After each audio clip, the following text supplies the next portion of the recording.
નમસ્તે વિદ્યાર્થી મિત્રો, એક્સિલન્ટ એજ્યુકેશન ચેનલ પર આપનું સ્વાગત છે. આજે આપણે અભ્યાસ કરીશું સ્વ અધ્યયન પોથી ધોરણ 8 વિષય સંસ્કૃત પાઠ 4 એહી સુધી રહ.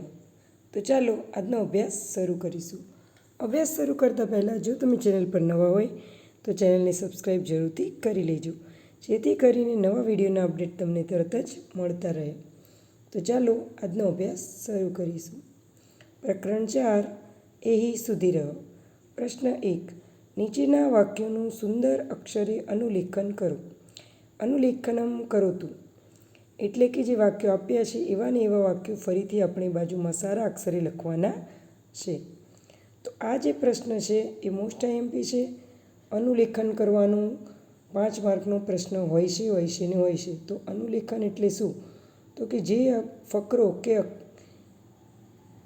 વાક્યો આપેલા હોય તેને સારા અક્ષરે લખવું. એટલે આ તમે યાદ કરી લેજો.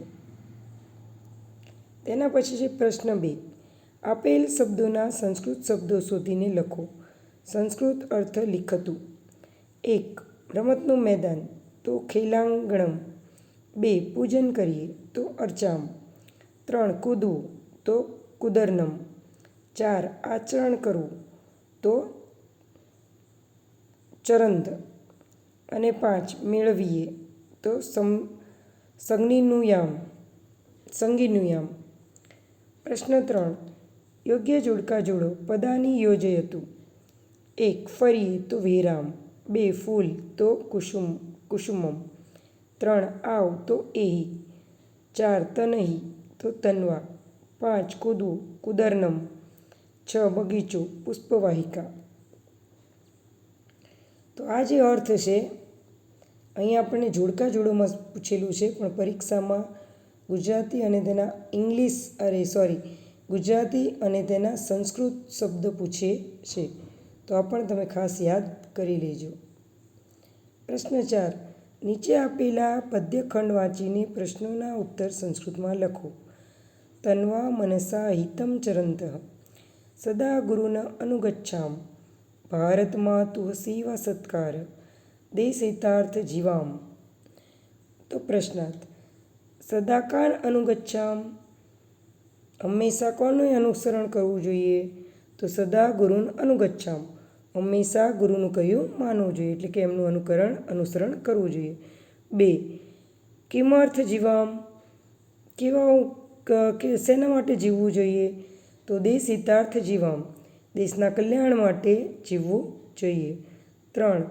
કસ્યાહ સેવા સત્કાર કર્ણમ, કેવી રીતે આપણે સત્કાર કરી શકીએ છીએ? તો ભારત માતુ સેવા સત્કાર કરણ્યમ. 4. જીવ જીવામ તો ખાદામ. પ્રશ્ન 5. ચિત્રોના આધારે નીચેના વાક્યોમાંથી સાચું વાક્ય પસંદ કરીને લખો. ચિત્રમ દ્રષ્ટવા વાક્યાની લિખતું. તો અહીંયા જે બધા વાક્યો આપ્યા છે તે ચિત્રની સામે આપણે લખવાના છે. આગળના ચેપ્ટરમાં પણ આવો પ્રશ્ન આવી ગયો છે.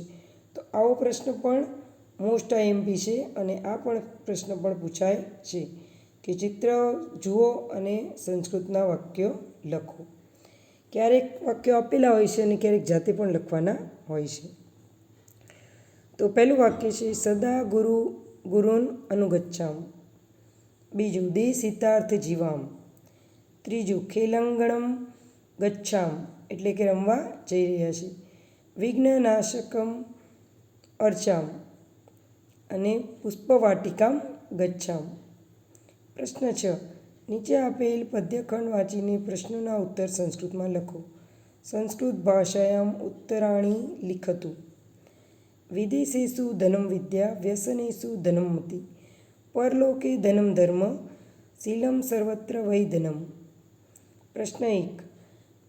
વિદેશેષુ કિમ ધનમ. વિદેશે વિદ્યા ધન સમાન છે, એટલે કે વિદેશેષુ વિદ્યાધનમ. 2. વ્યસનેષુ કા મતિ. વ્યસનેષુ ધનમ મતિ. 3. કુત્ર ધર્મ ધનમ. પરલોકે ધર્મ ધનમ. 4.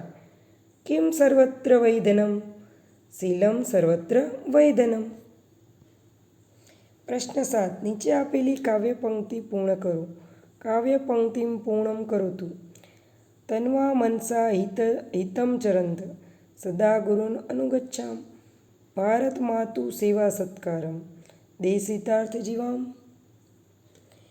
ગાન પઠન કરો. જરૂર જણાય તો શિક્ષકની મદદ લો. તો આ કાવ્ય તમે ગાઈ લેજો. પ્રશ્ન 8. ઉદાહરણના આધારે વાક્ય બનાવો. વાક્યાની રચયતુ.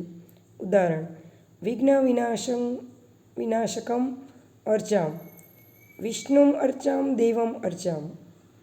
તો તેના આધારે વાક્ય બનાવીએ. દેશ હિતાર્થ જીવામ, સમાજ હિતાર્થ જીવામ, ન્યાય હિતાર્થ જીવામ, પરિવાર હિતાર્થ જીવામ, ગ્રામ હિતાર્થ જીવામ, રાષ્ટ્ર હિતાર્થ જીવામ, વિશ્વ હિતાર્થ જીવામ. તો આ રીતે તમે વાક્ય બનાવી શકો છો. બીજું છે ખેલંગણામ ગચ્છામ, ઉદ્યાનમ ગચ્છામ, પાઠશાલામ ગચ્છામ, કૃષિ ક્ષેત્રમ ગચ્છામ, વાટિકા ગચ્છામ, કાર્યાલયમ ગચ્છામ. ત્રીજું પત્ર લિખામ, ગૃહકાર્યમ લિખામ, ઉત્તરમ લિખામ, કથામ લિખામ, ગીતમ લિખામ, લેખમ લિખામ. 4. વિમાનમ પશ્યામ, ચલચરિત્રમ પશ્યામ, દૂરદર્શનમ પશ્યામ, પ્રતિમામ પશ્યામ, પુસ્તકમ પશ્યામ, પુષ્પમ પશ્યામ. તેના પછી 5. મોદકમ ખાદામ, રોટિકામ ખાદામ, અવહેલમ ખાદામ, ફલમ ખાદામ, આમ્રફલમ ખાદામ. અને છેલ્લું છે ચાકલીહ લેહમ ખદામ. તો વિદ્યાર્થી મિત્રો, આજનો અભ્યાસ અહીંયા પૂર્ણ થાય છે. તમને વિડીયો પસંદ આવ્યો હોય વિડીયોને લાઇક, શેર અને સબસ્ક્રાઈબ જરૂરથી કરજો અને તમારા બીજા મિત્રોને પણ શેર કરજો. અને આ ડિસ્ક્રિપ્શન બોક્સમાં આપેલ લિંકની જરૂર મુલાકાત લેજો, જેથી કરીને તમને ન આવડતા પ્રશ્નો, કઠિન પ્રશ્નો, ગણિત ગમ્મત, ગણિતના દાખલાઓ, ટૂંકી રીતો વગેરે સરળતાથી તમે સમજી શકો અને પરીક્ષામાં સારા માર્ક લાવી શકો. Thank you.